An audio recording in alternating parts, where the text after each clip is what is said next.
ओम नमः शिवाय। हर हर महादेव। आज शिव पुराण के शतरुद्र संहिता का 13वां अध्याय और उसके आगे सुनाऊंगी आपको, तो सुनिए 13वां अध्याय।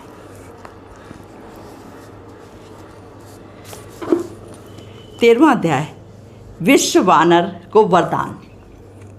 नंदीश्वर बोले, ब्रह्मपुत्र, अब शशिशेखर के उस चरित्र को सुनाइए जो कि उन्होंने विश्वानर के घर अवतार लिया। पूर्व समय में नर्मदा के तट पर नर्मपुर नामक एक नगर था, जिसमें शिव भक्त विश्वानर नाम का एक मुनि रहता था। वो संपूर्ण शास्त्रों का वेत्ता और शिव जी के चरणों में निपुण तथा लोकाचार में चतुर था।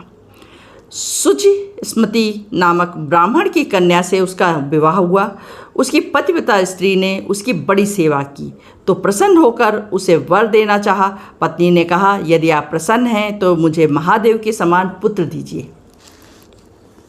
तब उसके ऐसे वचन सुनकर वह प्रतिव्रती ब्राह्मण समाधि में स्थित हो इस पर विचार करने लगे कि सती ने कितना दुर्लभ वर मांग लिया है, परंतु जो कुछ हो भगवान शंभु की इच्छा के बिना कुछ नहीं हो सकता। ऐसा विचार कर उस एक पत्नी व्रत में स्थित ब्राह्मण ने अपनी पत्नी से कहा, विश्व के ईश्वर भगवान शिव हैं, मैं वहाँ तप करने जाता हूँ। ऐसा कहकर वो काशी में जाकर मणिकर्णिका घाट पर उनके दर्शन कर अपने सैकड़ों जन्मों का पाप दूर किए तथा वहाँ के विश्वेश्वरादि शिवलिंगों के दर्शन कर अब कुआं, बावड़ी और तालाबों में स्नान कर संपूर्ण तीर्थ स्थानों में पिंडदान किया।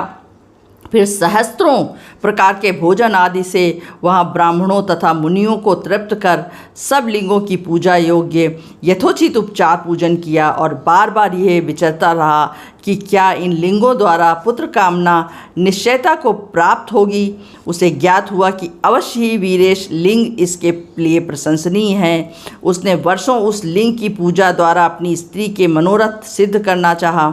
इस प्रकार उस धीरकृत ब्राह्मण ने उस वीरेश लिंग की यथाविधि पूजन की। 1 वर्ष तक निराहार और केवल जल पीकर अद्भुत तप किया। तब 13वें महीने में जब एक दिन वो प्रातःकाल त्रिपक गंगा के जल में स्नान कर रहा था, लिंग का पूजन करने गया तो उसी समय उसे तपोधन लिंग के मध्य भाग में स्थित हुए 8 वर्ष के एक सुंदर बालक को देखा, जो बड़ा ही सुंदर पीली जटा और मुकुट लगाए नग्न तथा हंसता हुआ उसी ओर देख रहा था। तब उस बालक को प्राप्त कर मुनि के हर्ष का अंत न रहा। उन्होंने रोमांचित होकर हृदय से उसे बार बार नमस्कार किया। 8 पद्मों से युक्त उस परमानंद शंभु की स्तुति कर उन्हें संतुष्ट किया। तब इस प्रकार उस ब्राह्मण ने अपने हाथ बांधकर पृथ्वी पर गिरकर उन्हें दंड प्रणाम किया। तो उस बालक ने अत्यंत प्रसन्न हो विश्वानर से कहा कि ब्राह्मण, मैं तुमसे प्रसन्न हूँ, वर मांगो। इस पर विश्वानर ने कहा, प्रभु, आपसे कुछ भी अज्ञात नहीं है, मुझे मांगने के लिए ऐसा दीन वचन क्या कहते हैं। हे महेश, आपकी जैसी इच्छा हो वैसा कीजिए।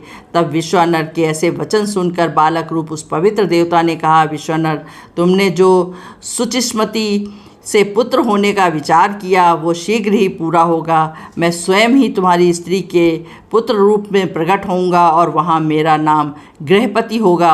अभिलाष्टक स्तोत्र जो शिव जी के समीप में पाठ करेगा उसे 1 वर्ष में दायक होंगे। ये वंध्या के भी पुत्र करने वाला अभिलाष्टक स्तोत्र है। शिव अंतर्ध्यान हो गए और विश्वानर अपने घर चला गया। अब 14वां अध्याय, बृहस्पति अवतार। नंदीश्वर बोले, उस ब्राह्मण ने घर में आकर अपनी पत्नी से का सब समाचार सुनाया।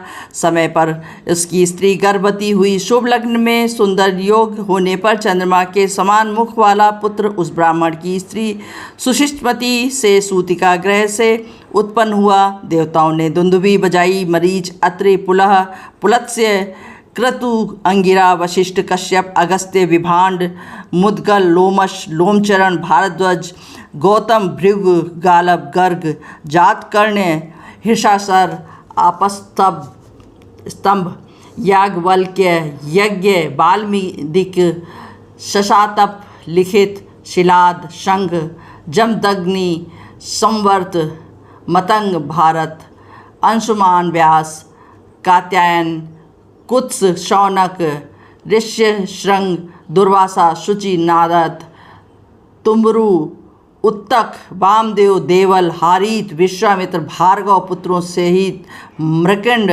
पर्वत, दारुक, धौम्य, उपमन्यु, वत्स आदि मुनि और बहुत सी मुनि कन्याएं उस पुत्र की शांति के लिए विश्वानर के आश्रम पर आईं। बृहस्पति सहित ब्रह्मा तथा विष्णु, नंदी और भृंगी गणों सहित पार्वती सहित शिवजी, महेश, महेंद्र आदि देवता तथा पातालवासी नाग अनेक प्रकार के रत्न आदि लिए नदियों सहित समुद्र और अनेक स्थावर पर्वतादि जंगमन रूप धारण कर उस महोत्सव में आए। ब्रह्मा जी ने बालक का जात कर्म संस्कार किया और श्रुतियों को विचार कर उसने अनुरूप उसका गृहपति नाम रखा। उसकी रक्षा का उपाय किया, बहुत सा आशीर्वाद दिया। फिर शिवादिक देवता अपने अपने वाहन पर चढ़कर अपने अपने धाम को चले गए। सबने सुषितमती के भाग्य की प्रशंसा की और कहा कि शिव भक्त धन्य हैं, जिनके अर्चन से आज स्वयं शिव एवं रुद्र ही इनके घर प्रकट हुए हैं। पश्चात पिता ने उस बालक के समय समय पर होने वाले सभी यथोचित संस्कार किए। 5वें वर्ष में यज्ञोपवीत किया, फिर उपाकर्म करके 1 ही वर्ष में सांगपांग कर्म से सब वेदों को पढ़ा दिया। और जब वो बालक 9 वर्ष का हुआ तो माता पिता की सेवा में रत उस बालक को देखने के लिए नारद जी वहाँ आए और उसके भाग्य वैभव को कहा कि इसके और सब भाग्य तो अच्छे हैं, परंतु 12वें वर्ष में इसको बिजली और अग्नि से भय है। ऐसा कहकर नारद जी चले गए। अब 15वां अध्याय, बृहस्पति का वर्णन। नंदीश्वर बोले, नारद जी के वचनों से स्त्री सहित विश्वानर को वज्रपात जैसा कठिन दुख हुआ। उन्होंने कहा कि हाँ, मैं मारा गया। ऐसा कह व्याकुल हो वे मूर्छित हो गए। सुषितमती भी दुख से व्याकुल हो हाहाकार करने लगी। विश्वानर ने उठाकर उसे संभाला और अपने पुत्र गृहपति की खोज की। गृहपति कहीं बाहर गया था। पिता का शब्द सुनते ही दौड़ा हुआ वहां आया और दोनों के रोने के कारण पूछा और फिर कहा, आपके चरणों की रज के प्रताप से और कोई विघ्न तो क्या काल भी मुझे नहीं मार सकता।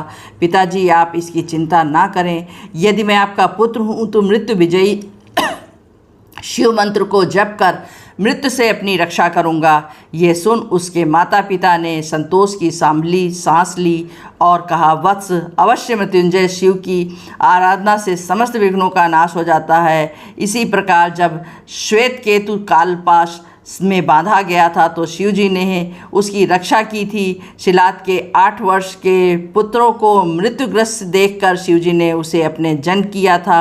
फिर प्रलयाग्नि के समान घोर हलाहल विष को पान कर शिवजी ने तीनों लोकों की रक्षा की थी। अतएव पुत्र, तुम भी उन्हीं शिवजी की शरण में जाओ और ब्रह्मादिक के भी एकमात्र कर्ता, अविनाशी और विश्व के रक्षा रूप मणि के समान हैं। तो फिर बालक गृहपति ने अपने माता पिता के चरणों की वंदना की और उन्हें बहुत आश्वासन देकर विश्वेश पालित काशी में आकर सविध स्नान कर शिवजी का पूजन और दर्शन किया। शिवजी के लिंग को देखकर बड़ा संतुष्ट हुआ। उसने मन ही मन में, आज मैं कितना भाग्यशाली हूँ जो मुझे विश्वेश्वर का दर्शन हुआ। महर्षि नारद के कथन ने मेरा भाग्योदय कर दिया है। फिर तो उसने भक्त पूर्वक एक और ही शिवलिंग की स्थापना कर घोर नियमों को ग्रहण कर गंगा जल से 108 घड़ों से प्रतिदिन पवित्रता पूर्वक शिव जी को स्नान कराया और नीले कमलों की माला समर्पित की और भी प्रकार से बहुत प्रकार से शिव नियमों का पालन किया। फिर तो उसके जन्म से 12वें वर्ष में नारद के वचनों को सत्य करने के लिए वज्रधारी इंद्र उसके समान आए और बोले, तुमको जो इच्छा हो वर मांगो। इंद्र के ऐसे वचन को सुनकर मुनि का वो पुत्र मधुर अक्षरों में उनका कीर्तन करने लगा और कहा, मैं आपसे वर नहीं चाहता, मुझे तो शिवजी वर देंगे। इंद्र ने कहा, मुझसे बढ़कर शंकर नहीं है। गृहपति ने कहा, इंद्र आप जाइए, मैं शिवजी को छोड़कर अन्य किसी देवता से प्रार्थना नहीं करता। ये सुनकर इंद्र क्रुद्ध हो गए। उन्होंने अपना वज्र निकालकर बालक को डराया। बालक को बिजली से व्याप्त वज्र देखकर भय से व्याकुल हो मूर्छित होते देख पार्वती जी पति साक्षात शिवजी तत्काल वहाँ प्रकट हो गए और उन्होंने अपने हाथों से उस बालक को स्पर्श कर सजीव कर दिया और कहा, पुत्र उठो उठो। गृहपति मानो सोने से उठकर सैकड़ों सूर्य के समान प्रकाशमान शंकर को देखने लगा। उनके अद्भुत रूप से उसे मुग्ध कर दिया। वो हर्षाश्रु अवरुद्ध कंठ द्वारा गदगद वाणी तथा रोमांचित शरीर से महादेव जी की स्तुति करने लगा। शिव जी हंसने लगे, फिर बोले, ये तुम्हारी परीक्षा थी, मैंने ही इंद्र को भेजा था। अब मत डरो, मेरे भक्त को इंद्र तथा काल वज्र कोई भी नहीं मार सकता। तुमने ये जो मेरा लिंग स्थापित किया है, इसके तेज के आगे कोई नहीं ठहर सकता।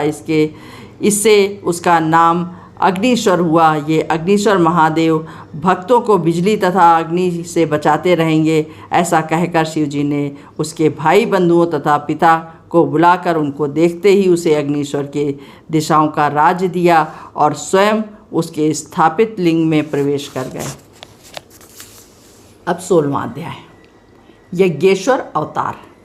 नंदीश्वर बोले, मुनीश्वर, अब आप शिव जी के यज्ञेश्वर अवतार को सुनिए। जब अमृत के लिए देवताओं और असुरों ने क्षीर सागर का मंथन किया तो पहले उसमें से हलाहल विष निकलकर संसार का भस्म करने लगा।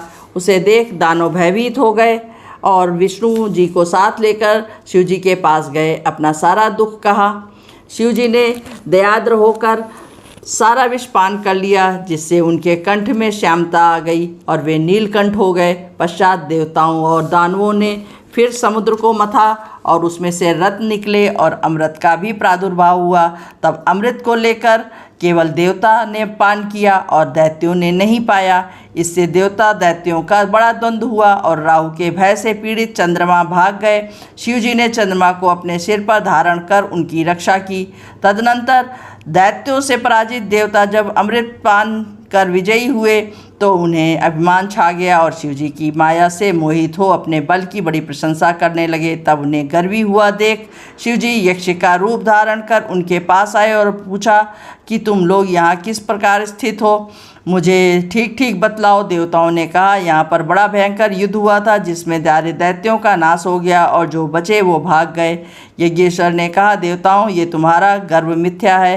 तुम्हारा निर्माण करने वाला स्वामी कोई दूसरा नहीं है। क्या तुम उस महादेव को भूल गए जो व्यर्थ ही अपने बल बखानते हो? यदि तुम्हें अपने बल का ऐसा ही अभिमान है तो उसकी परीक्षा करो। मैं यहाँ एक तिनका स्थापित करता हूँ, तुम लोग इस तिनके को अपने अस्त्रों से काट दो। ऐसा कहकर सत्पुरुषों के गतिदाता उन यज्ञ रूपी रुद्र ने देवताओं के आगे एक तिनका फेंक कर सबका मत दूर कर दिया।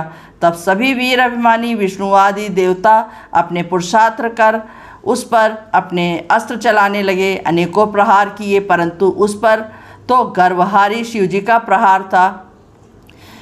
देवताओं के सब अस्त्र व्यर्थ हो गए, वे उस तृण को न काट सके। देवताओं को आश्चर्य हुआ। तब उनके उस आश्चर्य को दूर करने के लिए वहाँ तत्क्षण यह भविष्यवाणी हुई कि ये यक्ष सब गर्वों के विनाशक महादेव शंकर हैं। ये परमेश्वर कर्ता, पालन करता तथा विनाश करता है। इस आकाशवाणी को सुनकर देवता आश्चर्यचकित हुए। उन यज्ञेश्वर ईश्वर को प्रणाम कर उन्हें संतुष्ट करने लगे। देवताओं ने शिव जी की बड़ी स्तुति की। तब यज्ञाक्ष सब देवताओं को समझकर वहीं अंतर्ध्यान हो गए। यज्ञेश्वर के रूप में शिव जी ने सबका मद हरण कर दिया। अब 17वां अध्याय, शिव 10 अवतार। नंदीश्वर बोले, मुने, अब शिव जी के 10 अवतारों को सुनिए। उनमें पहला महाकाल नामक सज्जनों को भक्ति तथा मुक्ति देने वाला है और उसकी महाकाली शक्ति भक्तों को सर्वथा इच्छित फल देने वाली है। दूसरा तारा नामक अवतार अपने सेवकों को सुख तथा भुक्ति देने वाला है। तीसरा बाल नामक भुवनेश अवतार और उसी भील भुवनेश नामक शक्ति हुई। चौथा षोडश नामक विदेश की षोडशी शक्ति हुई जो भक्तों को सुख और मुक्ति देने वाली है। पांचवा भैरव की गिरजा नामक भैरवी शक्ति श्रेष्ठ उपासकों के कामनाएं पूर्ण करने वाली है। छठवां छिन्न मस्तका गिरजा नामक शक्ति भक्तों के मनोरथों को पूर्ण करती है। सातवां धूम्रपान नामक शंभु का अवतार हुआ जिसकी धूम्रवती नाम की शक्ति सज्जन उपासकों को फलदाता हुई। आठवां बगलामुख नामक सुखदायक शिव का अवतार हुआ। शिव जी की महाआनंददायिनी बगलामुखी शक्ति हुई। नवा मातंग नामक शिव का अवतार हुआ और उनकी मातंग शक्ति हुई। 10वां कमल नामक शिव का अवतार हुआ और जिसका कमला शक्ति भक्त पालक हुई। ये शिव जी के 10 अवतार सज्जन भक्तों को सर्वदा सुखदायक तथा भक्ति मुक्तदायक हैं। भगवान शंकर के ये 10 अवतार तंत्र शास्त्र से संबंधित हैं और इनकी शक्तियों की अद्भुत महिमा है। ये शक्तियाँ शत्रु के मारण आदि कार्य में अधिक प्रयुक्त होती हैं तथा ये दुष्टों को नित्य दंड देने वाली ब्रह्म तेज को बढ़ाने वाली हैं। 18वां अध्याय एकादश रुद्रों की उत्पत्ति। नंदीश्वर बोले, हे मुने, अब शिव जी के 11 अवतारों को सुनो, जिसके सुनते ही असत्यादि दोषों से उत्पन्न बाधा दुख नहीं देती।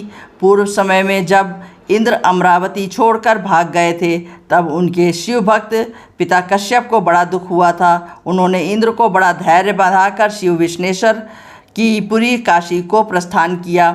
वहां पहुंचकर उन्हें गंगा जी में स्नान कराकर विश्वेश्वर महादेव का पूजन किया और एक शिवलिंग की स्थापना कर देवताओं के हितार्थ प्रीतपूर्वक शिव जी का तप किया।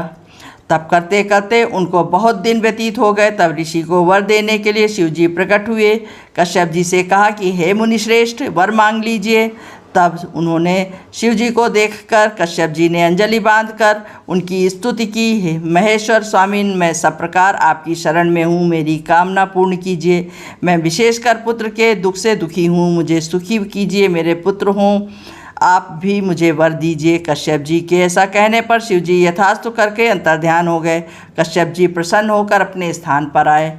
प्रसन्न हो देवताओं से सब वृतांत कहा। तब शंकर जी अपना वचन सत्य करने के लिए कश्यप से सुरभि में प्रकट हुए। उस समय बड़ा उत्सव हुआ। सब देवता कश्यप जी से बहुत प्रसन्न हुए। फिर तो कपाली, पिंगल, भीम, विरुराक्ष, साक्ष, विलोहित, शास्ता, अजपात, अपिर, बुद्धे, शंभु, चंड तथा भव, इन 11 रुद्रों से सुरभि ने जन्म लिया। ये सभी शिव के रूप तथा साक्षात सुख के स्थान हैं।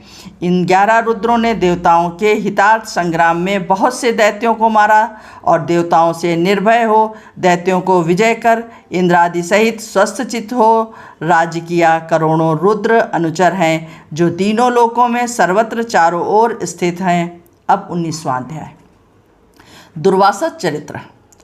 नंदीश्वर बोले, परम तपस्वी महर्षि अत्रि जो अनसुईया जी के पति थे, उन्होंने ब्रह्मा जी की आज्ञा से पुत्री की इच्छा वश स्त्री सहित जब ऋग्य नामक पर्वत पर जाकर विंध्याचल के समीप नदी तट के स्थित होकर ईश्वर की प्रसन्नता के लिए घोर तप किया तो उनके सिर पर बड़ी तीक्ष्ण अग्नि की ज्वाला प्रकट हुई। उस ज्वाला से संपूर्ण लोक भस्म होने लगे। ऋषि मुनि और इंद्रादि देवता तप्त होने लगे। तब इंद्र को साथ लेकर सब देवता ब्रह्मा जी के पास गए, अपना दुख निवेदन किया। ब्रह्मा जी विष्णु को साथ लेकर देवताओं सहित शिव जी के स्थान को गए। सबने मिलकर एक स्वर में शिव जी की बहुत स्तुति की। फिर अत्रि के परम तप से उत्पन्न अग्नि का दुख कहा। शिव जी ने ब्रह्मा विष्णु के साथ बैठकर सम्मति करने लगे। फिर अत्रि ऋषि को वर देने के लिए वे तीनों देवता उनके आश्रम पर पहुँचे। अत्रि जी ने सबके चिन्हों को पहचान कर सबकी अलग अलग स्तुति की। फिर ब्रह्मा विष्णु शिव आप संसार भर के पूजनीय हैं माने गए हैं तथा प्रभु ईश्वर सृजन रक्षा और विनाश करने वाले हैं, परंतु मैंने केवल एक शिव जी के ही पुत्र के कारण स्त्री सहित उनका ध्यान किया था। फिर आप तीनों देवता क्यों चले आए हैं? मेरे इस भ्रम को दूर कर मुझे इच्छित वर दीजिए। तीनों देवता बोले, मुनिराज, जैसा आप संकल्प किया होगा वैसा ही होगा। हम तीनों देवता ब्रह्मा, ईशा तथा विष्णु समान हैं, अतएव हमारे अंश से तुम्हारे 3 पुत्र प्राप्त होंगे। ऐसा कहकर वे तीनों देवता अपने अपने स्थान को चले गए। अत्रि मुनि भी वर पाकर सानंद अपने स्थान को आए और अनसुईया सहित बड़े प्रसन्न हुए। फिर तो उस अनसुईया ने ब्रह्मा विष्णु और महेश तीनों रूपों के देवता उत्पन्न हुए। ब्रह्मा के अंश से चंद्रमा, विष्णु के अंश से दत्त तथा शिव जी के अंश से मुनिश्रेष्ठ दुर्वासा जी उत्पन्न हुए। दुर्वासा जी ने दयालुतावश बहुत से धर्म की परीक्षा की। सूर्यवंश में उत्पन्न राजा अम्बरीश की भी इन्हीं दुर्वासा जी ने परीक्षा ली थी। महाराज अम्बरीश सप्तद्वीप के स्वामी थे जिन्होंने एकादशी का व्रत किया था तथा दुर्वासा जी ने उनके नियम को जानकर अपने अनेक शिष्यों के साथ उनके यहाँ गए। राजा ने थोड़ी सी द्वादशी पाकर पारण का विचार किया था और ज्यों ही वे पारण पर बैठने वाले थे कि दुर्वासा जी वहाँ पहुंचकर रुष्ट हो गए।